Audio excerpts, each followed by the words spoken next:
Article 620.51 of the National Electrical Code addresses disconnect switch requirements for elevator motors.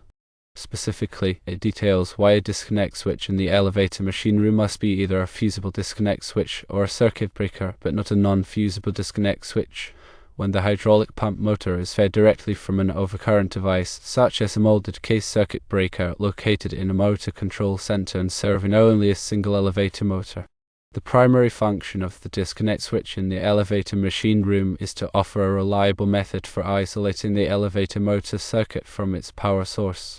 This isolation is crucial for maintenance and repair work, ensuring the safety of personnel working on the equipment. Both fusible disconnect switches and circuit breakers achieve this isolation by interrupting the electrical circuit, effectively cutting off the power supply to the motor. However, there is a key difference between these types of disconnects and a non-fusible disconnect switch. This difference is the presence of overcurrent protection.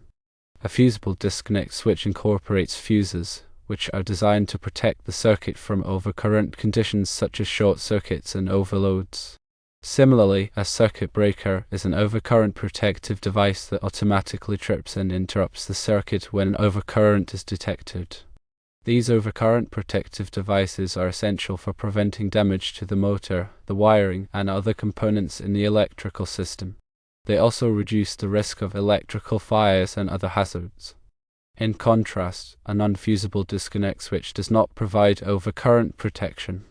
It simply acts as a switch to open and close the circuit. While it can isolate the motor from the power supply, it does not offer any protection against overcurrents. If an overcurrent condition were to occur, a non-fusible disconnect switch would not interrupt the circuit, potentially leading to damage or hazards. The reason Article 620.51 prohibits the use of a non-fusible disconnect switch in this application is precisely because of the need for overcurrent protection. The code requires that the disconnect switch not only provide a means of isolation, but also protect the motor circuit from overcurrents. This ensures a higher level of safety and reliability. To understand this requirement more fully, it's important to consider the potential consequences of an overcurrent in an elevator motor circuit. Overcurrents can arise from various causes, including motor winding failures, insulation breakdown, or mechanical overload. If an overcurrent is not quickly interrupted, it can generate excessive heat, which can damage the motor windings, melt insulation, and even cause a fire.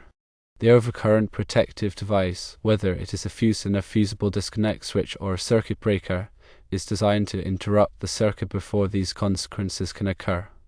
It does this by sensing the overcurrent and automatically opening the circuit, thereby stopping the flow of current. The selection of the appropriate overcurrent protective device is crucial. The device must be sized correctly to protect the motor circuit without causing nuisance tripping. Nuisance tripping occurs when the overcurrent device trips unnecessarily, interrupting the operation of the elevator.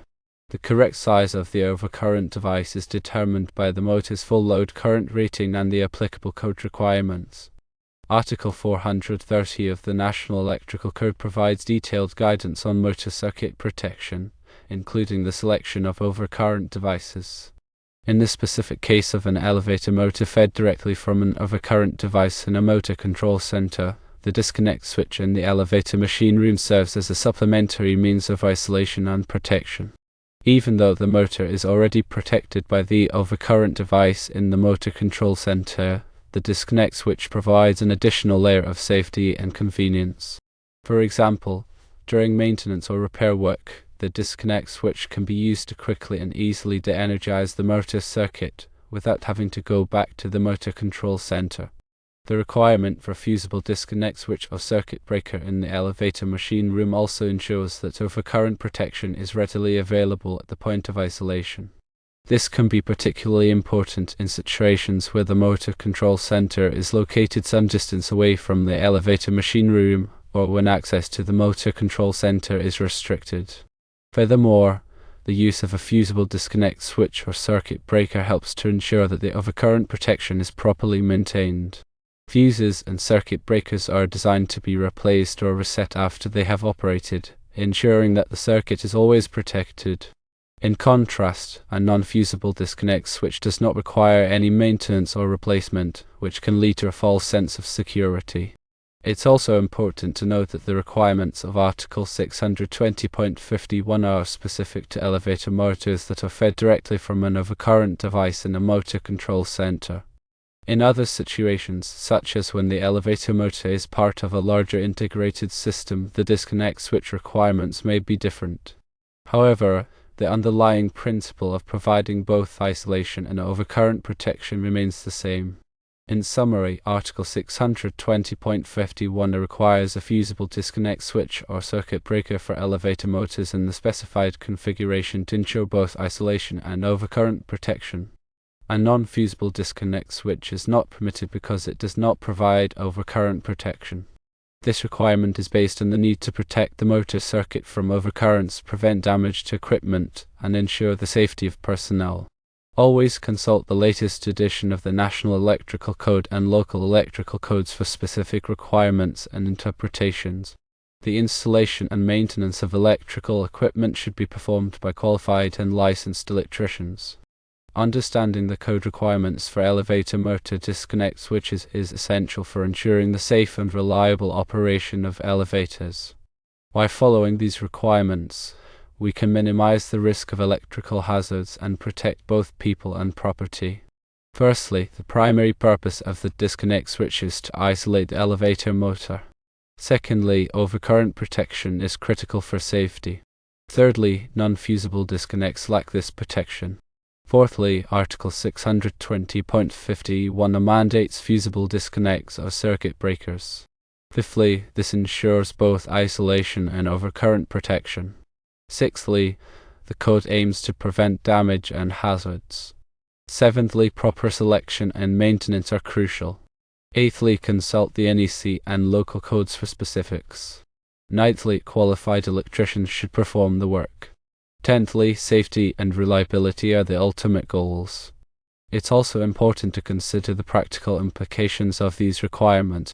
For example, when selecting a fusible disconnect switch, it's necessary to choose the correct fuse size and type. The fuse size should be based on the motor's full load current rating and the applicable code requirements. The fuse type should be selected to provide the appropriate level of protection for the motor circuit. Some common fuse types include time delay fuses, which are designed to withstand temporary overloads without tripping, and fast-acting fuses, which are designed to quickly interrupt the circuit in the event of a short circuit.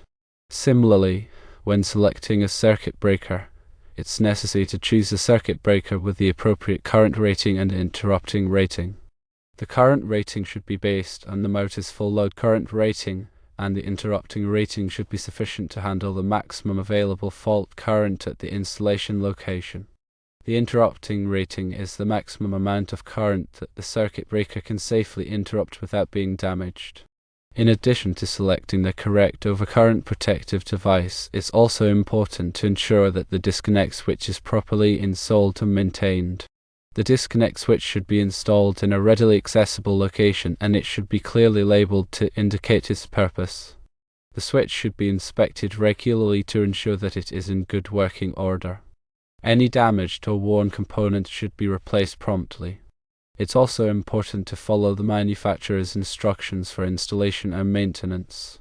The manufacturer's instructions will provide specific guidance on how to install the disconnect switch, how to wire it, and how to maintain it.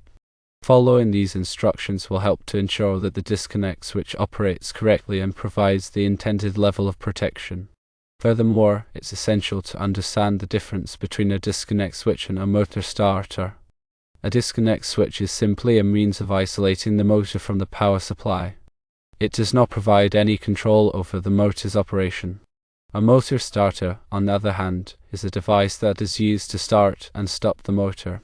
It also provides overcurrent protection and other control functions. In some cases, the disconnect switch may be integrated into the motor starter. However, in other cases, the disconnect switch may be a separate device. It's important to understand the function of each device and to ensure that they are properly coordinated. Finally, it's worth noting that the requirements of Article 620.51 are not unique to elevator motors. Similar requirements apply to other types of motor circuits as well. The general principle is that all motor circuits should be protected from overcurrents, and that the disconnect switch should provide a means of isolating the motor from the power supply for maintenance and repair purposes. By understanding these requirements and following the applicable code provisions, we can ensure the safe and reliable operation of motor circuits in all types of applications.